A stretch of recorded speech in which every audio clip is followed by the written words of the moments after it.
Have you ever wondered how you'd even begin to teach one of the most influential, complex, and, let's be honest, ancient books in the world? We're talking about the New Testament, and you've only got one college semester to do it. Well, today we're diving into one professor's really clever strategy for tackling this 2,000-year-old bestseller. So, yeah, this is the big question, right? You've got this collection of documents that literally shaped Western civilization, all written in this super dense, specific period of history. You've got a room full of students, just a few months on the clock. I mean, where do you start? It's a massive puzzle that any teacher of a big, important text has to figure out. And this puzzle brings us right to a classic problem in education, something called the survey dilemma. You're always stuck with this fundamental tension. Do you try to cover everything and risk being shallow, or you go deep and risk missing most of the material? Either choice you make, you feel like you're giving students an incomplete picture. Now, you might think, oh, the New Testament is way shorter than the Old Testament, it must be easier. But nope. The challenge is just as big. You're dealing with Gospels, personal letters, crazy apocalyptic literature, all of it written in and for a very specific historical moment. The complexity isn't just about the page count, it's the sheer variety and the deep, rich context behind every single sentence. So when teachers face this problem, they usually see two main paths they can take.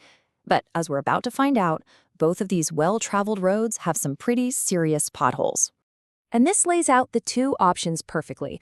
On the one hand, you've got the mile-wide, inch-deep approach. You basically sprint through every single book from Matthew to Revelation. The good news? Students get a taste of everything. The bad news? You're moving so fast you never stop to really dig into any of it. Then you have the other option, the inch-wide, mile-deep path. You just start at page 1 of Matthew and go deep, analyzing every little detail. Sounds great, right? The problem is, some classes literally get bogged down and never make it past the book of Acts. That means students miss out on all of Paul's major letters and the entire back half of the New Testament. Neither one feels right. So, if both paths are flawed, what's the answer?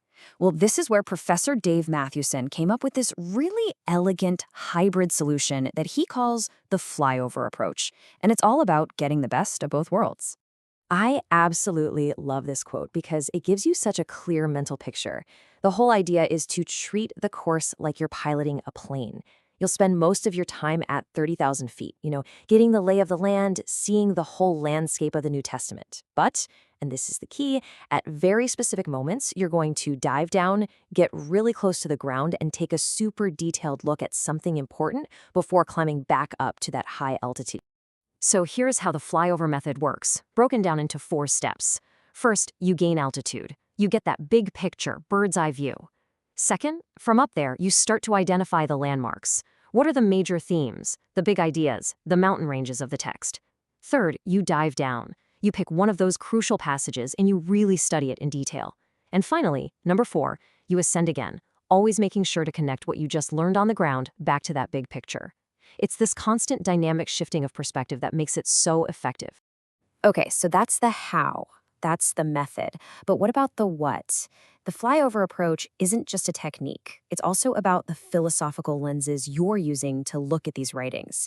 And to do that, the course holds 2 ideas that might seem contradictory in perfect balance. It's like you're looking at the New Testament with 2 different eyes at the same time. With one eye, you're seeing it as a historical document. These are ancient texts written by real people in a very specific time and culture to deal with real-world issues. But with the other eye, you're viewing it as the Word of God, a text that is believed to have this timeless, theological importance for people living right now. The key takeaway is that you absolutely need both of these perspectives to get the full picture. One without the other just doesn't work. So let's dive down for a second on that historical context.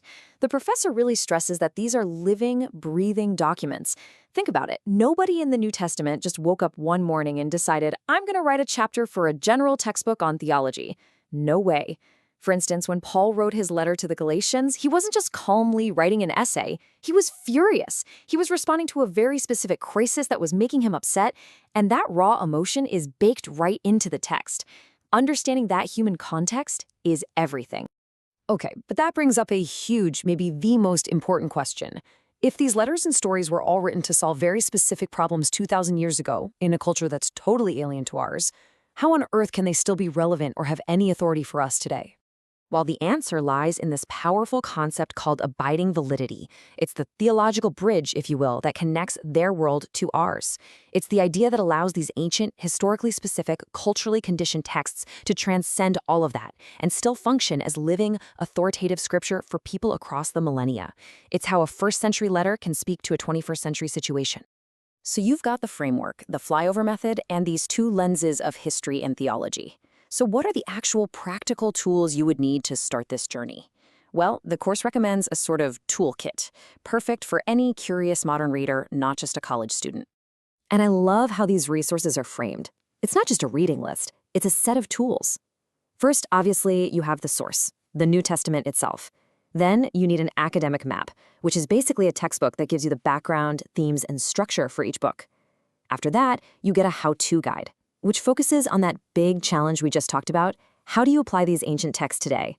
And finally, this is my favorite, an immersive experience.